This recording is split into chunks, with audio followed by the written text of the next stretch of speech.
बारिश में 5 जुगाड़ू बहू का जमीन के नीचे घर, रसोई और खेती। सुबह की सुनहरी धूप आंगन में फैली हुई है। रामेश्वर जी आंगन में बिछी तख्त पर बैठे हैं और अपने बेटों को हाथ के इशारों से पास बुलाते हैं। अरे बेटो, जरा इधर आ जाओ तुम लोग। सबके सब आकर मेरे पास बैठो, कुछ जरूरी बात करनी है। अजय, विजय, सतीश, राजू और छोटू अपने पिता के चारों तरफ लकड़ी के मोड़ों और दरी पर बैठ जाते हैं। जी पिताजी, कहिए क्या बात है। हम सब आपके पास ही आ गए हैं, बताइए कोई खास काम था क्या। बच्चों, तुम लोगों का काम कैसा चल रहा है बेटा, मुझे बताओ कि नई वाली साइट पर किसी बात की कोई परेशानी तो नहीं आ रही। हाँ पिताजी, काम तो अच्छा चल रहा है। वो तो टाइल्स लगाने के लिए अच्छी बड़ी जगह मिली है और जगह बड़ी होने की वजह से हम पांचों आराम से एक ही जगह पर काम कर रहे हैं और कोई दिक्कत नहीं हमें। बिल्कुल भैया, सही कह रहे हैं ये। हमें अलग अलग जगहों पर भटकना नहीं पड़ता। एक ही छत के नीचे पांचों भाई मिलकर तेजी से पूरा फर्श तैयार कर देते हैं। चलो, ये तो बहुत अच्छा है। कम से कम तुम पांचों को एक ही जगह पर काम मिल गया है, नहीं तो काफी परेशानी हो जाती अलग अलग आने जाने में और सब चीजों को संभालने में। हाँ पिताजी, वो तो अच्छा है कि हम पांचों एक ही जगह काम करते हैं और एक ही जगह रहते हैं। एक साथ सुबह निकलना और शाम को एक साथ घर लौटना सब हो जाता है। और साथ रहने से काम भी जल्दी खिंच जाता है। कोई नाम जोक करता है तो कोई मसाला तैयार कर देता है, और जिससे समय की बहुत बचत हो जाती है। और रास्ते भर में हम पांचों मिलकर बातें करते हुए जाते हैं तो सफर का बिल्कुल पता भी नहीं चलता कि कब साइट आ गई और कब शाम हो गई। आंगन के दूसरी तरफ रसोई और कमरों में पांचों बहुएं अपने अपने घरेलू कामों में जुटी हुई हैं। शशि तख्त के एक कोने पर आराम से बैठकर सूखे कपड़ों पर धीरे धीरे प्रेस चला रही है। आरती, जरा देखना वो नीले वाले कुर्ते का कॉलर ठीक से बैठ गया है ना। ज्यादा भारी कपड़े तो मुझसे अब संभलते नहीं, इसलिए हल्के कपड़ों पर ही प्रेस फेर रही हूँ। अरे दीदी, आप फिक्र मत कीजिए, आपने तो बहुत अच्छे से प्रेस किया है। आप बस आराम से बैठिए। डॉक्टर ने आपको ज्यादा झुकने या जोर लगाने से बिल्कुल मना किया है। हाँ दीदी, भारी काम के लिए तो हम सब है ही। पूनम, वो जो तुलसी के पौधे बाहर रखे हैं उनमें थोड़ा थोड़ा पानी डाल दो। सुबह की धूप तेज हो रही है। मैंने पौधों में पानी दे दिया है दीदी, और आंगन के फर्श पर झाड़ू भी लगा दी है। अब मैं गुड़िया दीदी की चाय छानने में मदद कर देती हूँ। चाय की पत्ती और अदरक बिल्कुल खौल चुका है। पूनम, तुम ये तश्तरी संभालो, मैं सभी कपों में गर्मा गर्म चाय निकाल देती हूँ ताकि सब लोग एक साथ पी सके। थोड़ी देर बाद गुड़िया और पूनम चाय की ट्रे लेकर आंगन में आती हैं। सभी भाइयों और ससुर जी को एक एक करके चाय का कप थमाती है। पिताजी, ये लीजिए आपकी बिना चीनी वाली अदरक की चाय, और आप सब लोग भी अपने अपने कप उठा लीजिए। अरे वाह बहू, तुम्हारे हाथ की अदरक वाली चाय मिलते ही दिन भर की ताजगी आ जाती है। सच में हमारे घर में बहुओं के आने के बाद हमारा परिवार कितना बड़ा और खुशहाल हो गया है। अब हमारे परिवार में बच्चे आ जाएंगे तो हमारा परिवार तो पूरा जिला ही घोषित हो जाएगा। हाँ पिताजी, अगर हम पांचों भाइयों के यहाँ दो दो बच्चे भी हो गए ना, तो देखना एक पूरी क्रिकेट टीम तैयार हो जाएगी। कहीं बाहर से खिलाड़ी बुलाने की जरूरत ही नहीं पड़ेगी, घर में ही अपनी टीम बन जाएगी। कौशल्या हाथ में पानी का लोटा लिए कमरे से बाहर आती है और छोटू की बात सुनकर मुस्कुराते हुए आंगन के खंबे के पास आकर खड़ी हो जाती है। अरे बेटा, क्रिकेट टीम कहाँ तैयार होगी? क्रिकेट टीम से भी ज्यादा लोग हो जाएंगे। क्यों, तुम पांचों कहाँ जाओगे? तुम 5 हो गए हो और तुम्हारे 10 बच्चे, कुल मिलाकर 15 लोग, तो ऐसे ही हो जाओगे तुम लोग। अरे हाँ माँ जी, पिताजी सही कह रहे हैं। फिर तो क्रिकेट टीम नहीं बल्कि सच में एक छोटा मोटा जिला ही घोषित हो जाएगा। हमारा घर, पूरा मोहल्ला हमारे आंगन में ही आ जाएगा। अरे बेटा, घर में मिलजुल कर रहने से ही परिवार में सच्चा प्यार और मोहब्बत बनी रहती है। अलग अलग घरों में रहने से, अलग अलग रसोई कर देने से घरों में वो अपनापन थोड़ी न रहता है जो एक साथ बैठकर खाने में है। हाँ माँ जी, ये बात तो अब बिल्कुल सच कह रही है। जो परिवार एक साथ मिलकर सुख दुख बांटता है, जहाँ सब में आपस में एकता रहती है, वही परिवार हमेशा फलता फूलता है और उससे कभी किसी की बुरी नजर या आँच नहीं छू सकती। अरे भाई, बातों बातों में घड़ी की सुई तो देखो, जल्दी करो। तुम लोग आज टिफिन नहीं दोगे क्या? आज हम पांचों भाइयों को साइड पर भूखा ही रहना पड़ेगा क्या?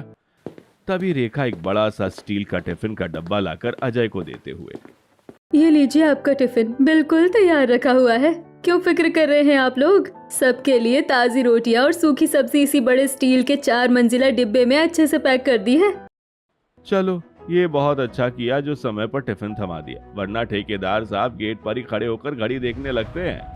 पांचों भाई टिफिन का डब्बा और पानी की बोतलें संभाल कर घर से निकलते हैं और बड़ी हवेली की साइड पर पहुंच जाते हैं।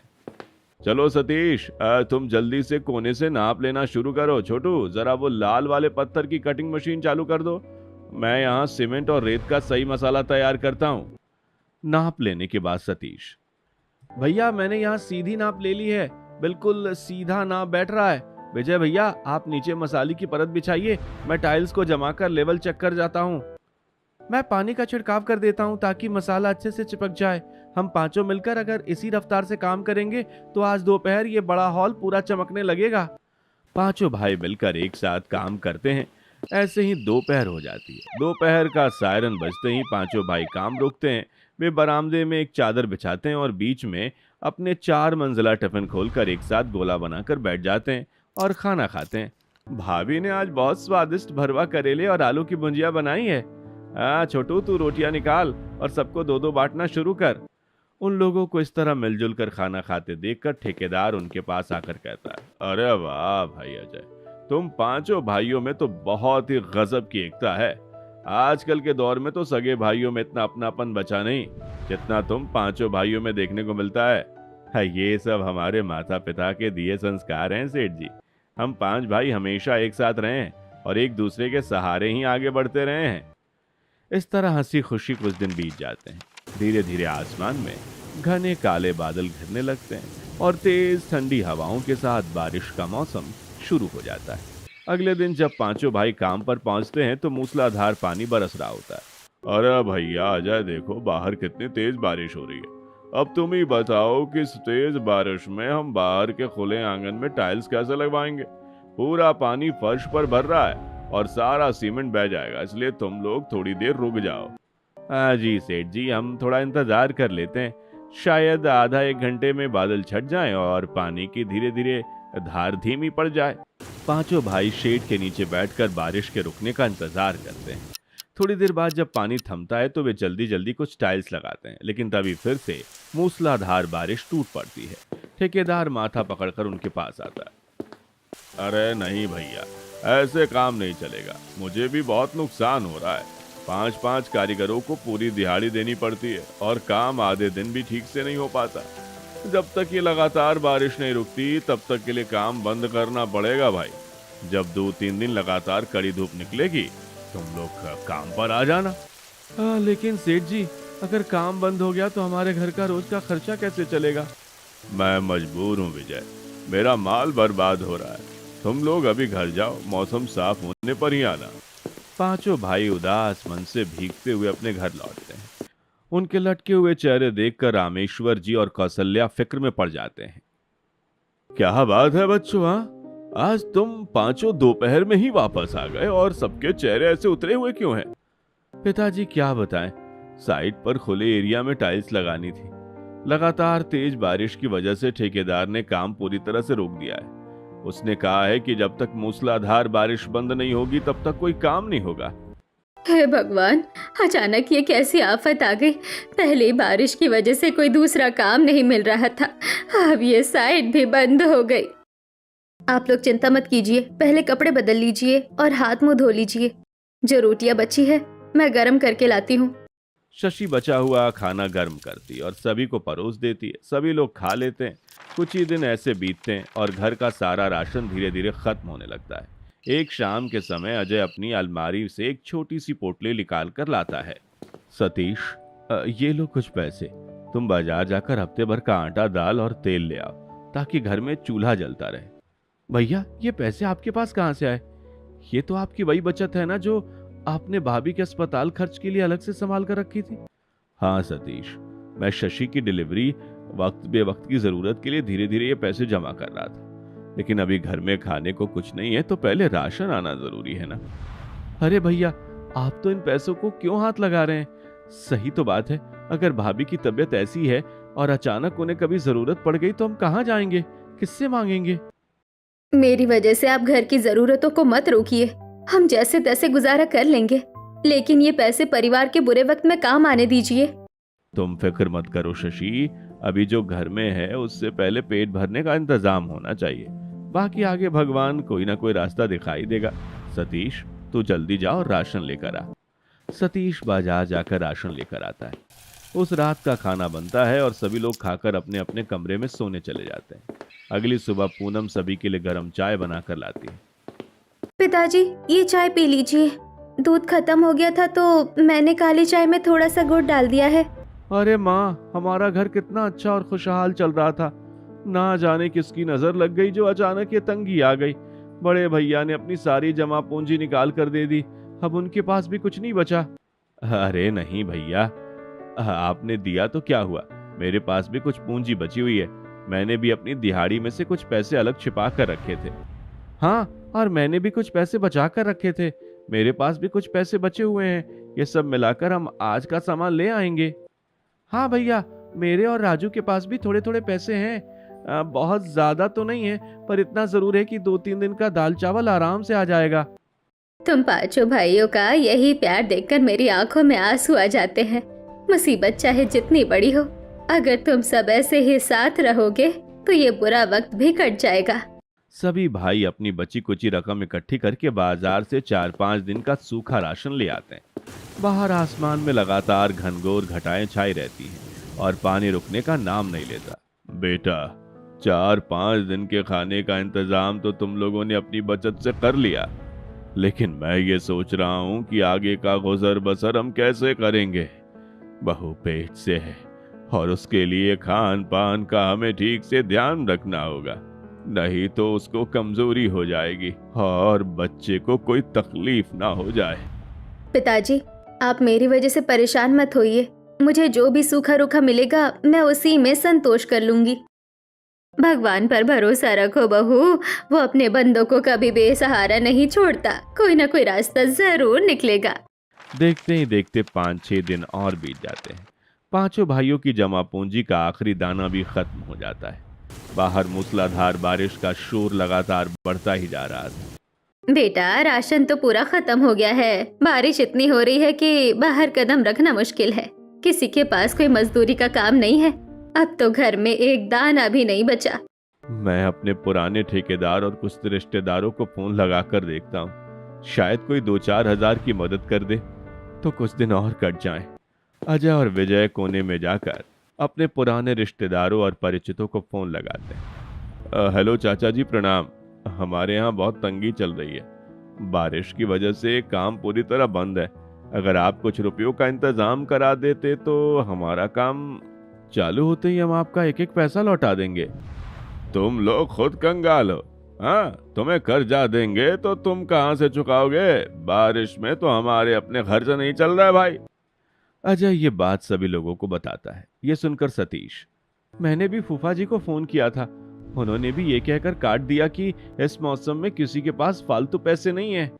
जब इंसान पर बुरा वक्त आता है तो अपने भी मुंह फेर लेते हैं, लेकिन बड़ी बहू को तो भूखा नहीं रखा जा सकता, उसे कुछ ना कुछ खिलाना ही पड़ेगा।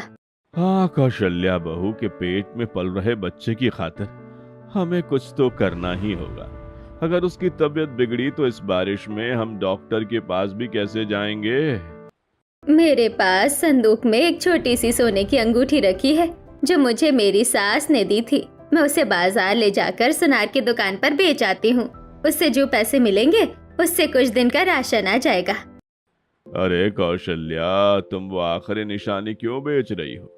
जैसे इतने दिन कटे वैसे ये वक्त भी निकल जाएगा, उस निशानी को मत बेचो।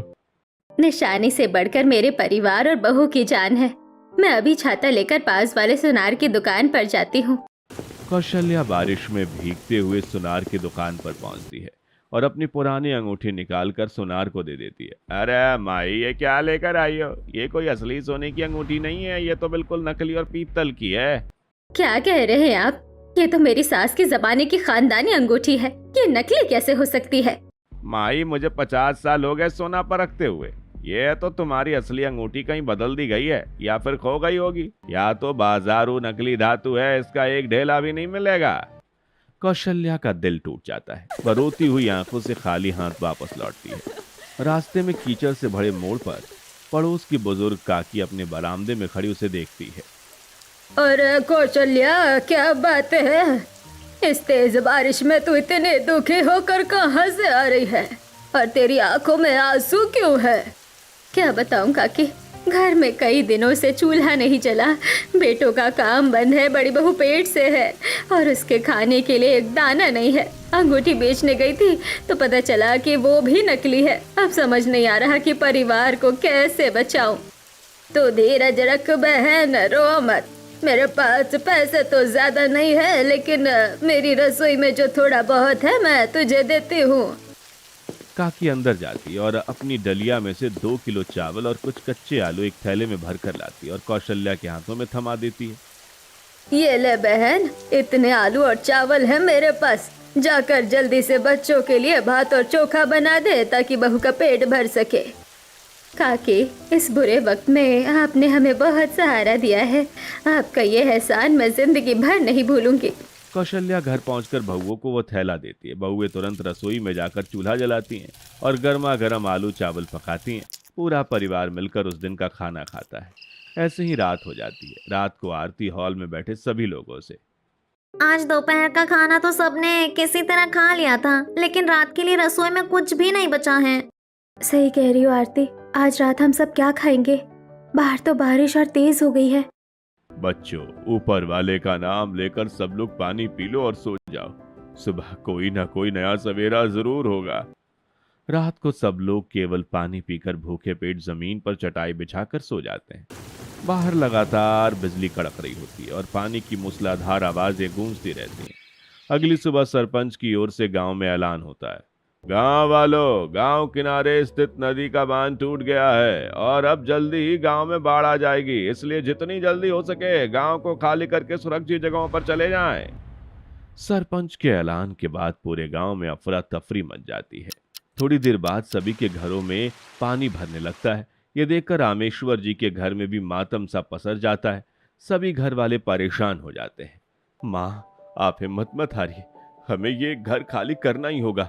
सरपंच जी का आदेश है, जो भी कपड़े और जरूरी कागजात हैं उन्हें जल्दी से पैक करो। घर के सभी सदस्य एक दूसरे की मदद से बचा कुचा सामान अटैची और झोलों में पैक करते हैं। घुटने तक भरे ठंडे पानी से गुजरते हुए पूरा परिवार घर से निकल जाता है। गांव से दूर पहुंचते ही पानी कम हो जाता है। शाम होते होते अचानक शशि के पेट में तेज दर्द उठता है। आई माँ, नहीं, मुझसे और नहीं चला जाएगा। मेरा पेट बहुत जोर से दर्द कर रहा है। ऐसा लग रहा है जैसे मैं अभी गिर जाऊंगी। हे भगवान, अब हम इसे कहाँ लेकर जाएं? ना कोई डॉक्टर है, हमारे पास एक दाना अन्न भी नहीं बचा कि इसे खिला सके। दीदी, आप घबराओ मत। माँ ने मुझे एक औषधि दी थी जो पेट दर्द और गैस के लिए रामबाण है। मेरे पास पानी की बोतल है, आप इसे अभी ले लो। पूनम वो औषधि अपने जेठानी को खिलाती है और कुछ ही देर में शशि को थोड़ी राहत महसूस होती है। यह देखकर परिवार के सदस्य की जान में जान आती है। पानी का बहाव कम होने लगता है और वे धीरे धीरे घने जंगल वाले इलाके में पहुंच जाते हैं, जहां बारिश अब सिर्फ हल्की फुल्की फुहारों में बदल गई है और रात भी हो चुकी थी। चलते चलते उन्हें पास एक पुरानी कुटिया दिखाई देती है। माँ, पिताजी देखिए, सामने वो झोपड़ी नजर आ रही है। मैं देखकर आता हूँ कि वहाँ कोई है या नहीं, शायद हमें कोई मदद मिल जाए। अजय दौड़कर झोपड़ी के अंदर जाता है और देखता है कि झोपड़ी अंदर से खाली थी। अरे कोई है क्या इस झोपड़ी में? हमें मदद चाहिए। वह काफी बार आवाज देता है, लेकिन अंदर से कोई भी आवाज नहीं आती। और फिर बाहर आकर सभी से, माँ और पिताजी, झोपड़ी में कोई भी नहीं। चलिए हम लोग इस झोपड़ी में आश्रय लेते हैं, सुबह सोचेंगे क्या करना है। सभी लोग झोपड़ी के अंदर जाते हैं। झोपड़ी के अंदर पहुंचते ही सभी राहत की सांस लेते हैं और चटाई बिछाकर सो जाते हैं। अगले दिन सुबह सभी को प्यास लगी होती है। तभी छोटी बहू देखती है कि वहां कोने में एक छोटा सा हैंडपंप लगा है। चारों बहुएं हैंडपंप के पास जाती हैं और उसे काफी देर तक चलाती हैं। लगता है ये हैंडपंप खराब है कि इसमें से पानी ही नहीं निकल रहा। हम सब साथ मिलकर चलाते हैं, हो सकता है कि साथ मिलकर चलाने से पानी निकल आए। चारों बहुएं साथ मिलकर हैंडपंप चलाती हैं और थोड़ी ही देर में हैंडपंप से पानी निकल आता है। यह देखकर सभी लोग खुश हो जाते हैं। बहुएं सभी को पानी पिलाती हैं। सभी लोग पानी पीकर खुश हो जाते हैं। तभी घर के बीचों बीच फर्श पर अजय की नजर एक अजीब सी चीज पर पड़ती है। अरे ये देखो, फर्श पर ये काला काला ढक्कन जैसा क्या है? अरे हाँ, ये तो कोई ढक्कन जैसा है। नहीं, ये कोई ढक्कन है। चलो सब मिलकर जोर लगाते हैं, देखते हैं इसके नीचे क्या है। पांचों भाई मिलकर पूरी ताकत से उस भारी ढक्कन को खींचते हैं। बड़ी मशक्कत के बाद जैसे ही ढक्कन हटता है, नीचे अंधेरी सीढ़ियां और एक बंकर जैसा रास्ता दिखाई देता है, जहां से किसी पुरानी चीज की महक आ रही होती है। अरे ये नीचे कोई कमरा या बंकर जैसा बना हुआ है। चलो मशाल जलाकर नीचे उतर कर देखते हैं। अजय एक लकड़ी की मशाल बनाकर उसे जलाता है और मशाल की रोशनी में जब वे नीचे उतरते हैं तो उनकी आंखें फटी की फटी रह जाती हैं। चारों तरफ हथियारों के संदूक और राशन का बड़ा भंडार रखा हुआ है। ये तो फौजियों का बंकर लगता है। पहले यहाँ फौजी रहा करते थे। हाँ, ये फौजियों का आवास स्थान है। क्या उन्होंने अपने सभी हथियार छुपा रखे हैं? हे भगवान, तू वाकई मेहरबान है। देख लो, यहाँ तो राशन का पूरा भंडार भी है। अब हमारे बच्चे भूखे नहीं रहेंगे, अब हम यही रहेंगे। लेकिन यदि यहाँ पर फौजी आ गए और उन्होंने हमें गलत समझ लिया तो हम क्या करेंगे? पता नहीं यहाँ रुकना सुरक्षित है या नहीं। मुझे तो लगता है हमें यहीं रुकना चाहिए, क्योंकि इसके अलावा अभी हमारे पास रुकने का कोई ठिकाना भी नहीं है। और यदि फौजी आ भी गए, जो सच है हम उन्हें बता देंगे। वैसे भी हम उनकी किसी भी चीज को नुकसान नहीं पहुंचाएंगे। ऐसा करते हैं, ये सारी चीजें कमरे में रखकर दरवाजा बंद कर देते हैं। सभी लोग विजय की बातों से सहमत होते हैं। पूरा परिवार मिलकर उन सारी चीजों को एक कमरे में रखकर दरवाजा बंद कर देता है। पांचों बहुएं तुरंत काम में जुट जाती हैं। वे झाड़ू लगाती हैं, दीवारों को लीपती हैं और बंकर के एक लंबे बरामदे को साफ करना शुरू करती हैं। दीदी, मैं इस मुख्य बरामदे और कमरों से सारी धूल बुहार देती हूँ। फर्श पक्का है, बस थोड़ी सी मेहनत से ये पूरा आईने की तरह चमक उठेगा। रेखा दीदी रुकिए, मैं ऊपर जाकर बाहर के हिस्से से कुछ नीम के पत्ते और गीली चिकनी मिट्टी ले आती हूँ। जहाँ जहाँ दीवारों पर सीलन के दाग हैं, वहाँ हम मिट्टी और पत्तों का लेप लगाकर दीवारों को बिल्कुल साफ सुथरा बना देंगे। और मैं रसोई का मोर्चा संभालती हूँ। यहाँ तांबे और पीतल के बहुत सारे पुराने बर्तन धूल में सने पड़े हैं। पूनम, तुम जरा मेरे साथ आओ। हम मिलकर इन सारे बर्तनों को राख और पानी से मांजकर चमका देते हैं। हाँ गुड़िया दीदी, मैं पानी की बाल्टी उठाती हूँ। हम दोनों मिलकर सारे बर्तनों को अच्छे से धोकर सुखा देंगे, ताकि शाम का खाना इन्हीं साफ बर्तनों में बन सके। बहनों, तुम सब कितना काम कर रही हो। काश मेरी तबीयत ऐसी ना होती तो मैं भी तुम्हारे साथ हाथ बटाती। मुझे ऐसे खाली बैठना बिल्कुल अच्छा नहीं लग रहा। अरे नहीं बड़ी बहू, तुम्हें बिल्कुल हिलने की जरूरत नहीं है। तू बस आराम से इस तख्त पर बैठ। तेरी और तेरे होने वाले बच्चे की हिफाजत ही हमारी सबसे बड़ी जिम्मेदारी है। घर का बाकी सारा काम ये चारों बहुएं मिलकर चुटकियों में निपटा लेंगी। सभी बहुएं मिलकर सारा काम निपटा देती हैं और आरती ऊपर के खुले आंगन की तरफ जाती है। बंकर के पिछले हिस्से में जमीन से जुड़ा एक छोटा सा खुला घेरा होता है, जहाँ हल्की धूप छनकर आ रही होती है। वहाँ कोने में कुछ सूखे बीज और एक पुराने लोहे की खुरपी पड़ी होती है। आरती की आंखें चमक उठती हैं। दीदी देखो, यहाँ कुछ बीज भी पड़े हैं। चलो हम यही खेती शुरू करते हैं। अरे वाह आरती, ये तो तुमने बहुत ही कमाल की बात सोची। बाहर इतनी बारिश है और बाजार बंद है। अगर हम जमीन के इस हिस्से में ताजी सब्जियां उगा लें तो हमें कभी किसी के आगे हाथ फैलाने की जरूरत नहीं पड़ेगी। मैं भी तुम्हारी मदद करती हूँ आरती। चलो हम दोनों इस खुरपी से सूखी मिट्टी को अच्छी तरह खोदकर भुरभुरी बना लेते हैं और क्यारियां तैयार करते हैं। मैं रसोई से बचे हुई राख और सूखी पत्तियां ले आती हूँ, जो खाद का बेहतरीन काम करेगी। हम क्यारियों में बीज बो देंगे ताकि जल्दी से पौधे फूट पड़े। चारों बहुएं मिलकर बंकर के भीतर खुले आंगन की मिट्टी को खुरपी से खोदकर एक बराबर करती हैं। वे अलग अलग क्यारियां बनाकर धनिया, पालक, टमाटर, मिर्च और कद्दू के बीज जमीन में दबा देती हैं। तुम सबने तो बंजर पड़ी जमीन को भी सुंदर खेत में बदल दिया। अब बस इसमें सही समय पर पानी देने का कोई आसान जुगाड़ करना होगा। हाँ दीदी, बात तो सही है। रोज रोज बाल्टी भरकर सीढ़ियाँ चढ़कर पानी लाना बहुत थका देने वाला होगा। हमें पानी पहुँचाने का कोई सीधा रास्ता निकालना पड़ेगा। अरे तुम लोग इतनी मेहनत कर रही हो तो हम 5 भाई क्यों पीछे रहे? बताओ, हमें क्या मदद कर सकते हैं हम तुम्हारी? सुनिए जी, वो जो कोने में सूखे मोटे बांस के लंबे डंडे पड़े हैं ना, अगर आप उन बांसों को बीच से खोखला करके एक लंबा पाइप जैसा बना दे तो हम उसे ऊपर लगे हैंडपंप से सीधे क्यारियों तक जोड़ सकते हैं। अरे वाह रेखा, ये तुम्हारा जुगाड़ तो सच में बहुत लाजवाब है। चलो भाइयों, कुल्हाड़ी और आरे निकालो। हम इन बांसों को तराश कर तुरंत एक मजबूत पाइपलाइन तैयार करते हैं। पांचों भाई मिलकर बांस के डंडों को अंदर से काटकर खोखला करते हैं और उन्हें एक दूसरे से जोड़कर एक लंबा पाइप तैयार करते हैं। विजय और छोटू ऊपर जाकर हैंडपंप के मुहाने पर उस बांस के पाइप को कसकर बांध देते हैं। छोटू, जरा हैंडपंप का हत्था चलाकर देख, पानी सीधा बांस के पाइपों में उतर रहा है या नहीं। पानी चलाते हुए छोटू अपनी भाई से, भैया पानी बिल्कुल तेजी से बांस की नाली से होता हुआ सीधे नीचे क्यारियों की तरफ बहने लगा है। एक बूंद भी बाहर नहीं गिर रही है। अरे वाह, पानी सीधे हमारी क्यारियों में आ गया। अब पौधों को सींचने के लिए बाल्टी उठाने की बिल्कुल जरूरत नहीं पड़ेगी। पानी का तो पूरा इंतजाम हो गया, लेकिन रसोई में जब हम चूल्हा जलाएंगे तो सारा धुआं बंकर के अंदर ही भर जाएगा और बड़ी दीदी को अब सांस लेने में बहुत परेशानी होगी। गुड़िया दीदी, इसके लिए भी हम एक नया जुगाड़ कर सकते हैं। जो बांस का एक बड़ा टुकड़ा बचा हुआ है, हम उसे चूल्हे के ठीक ऊपर दीवार के इस झरोखे से बाहर की तरफ निकाल देते हैं। चूल्हे का सारा धुआं चिमनी की तरह सीधे उस बांस के जरिए बाहर खुले आसमान में निकल जाएगा। पूनम, तुम्हारा दिमाग तो सच में इंजीनियरों जैसा चलता है। लाओ वो बांस मुझे दो, मैं और सतीश भैया मिलकर इसे दीवार के रोशनदान में अच्छी तरह फिट कर देते हैं। राजू और सतीश मिलकर चूल्हे के ऊपर बांस की चिमनी लगा देते हैं। बहुएं चूल्हा जलाती हैं और धुआं बिना किसी रुकावट के सीधे ऊपर बाहर निकल जाता है। बंकर के अंदर ताजी और साफ हवा बनी रहती है। मेरी बहुओं के इन अनोखे जुगाड़ों ने तो इस पुराने बंकर को स्वर्ग जैसा सुंदर और सुविधा संपन्न घर बना दिया है। सच में हुनर हो तो इंसान कहीं भी अपना आशियाना बना सकता है। सही कह रही हो कौशल्या, दुनिया में लोग तंगहाली से रो रहे हैं और हमारे बच्चों ने अपनी सूझबूझ और एकता से जमीन के अंदर खुशियों का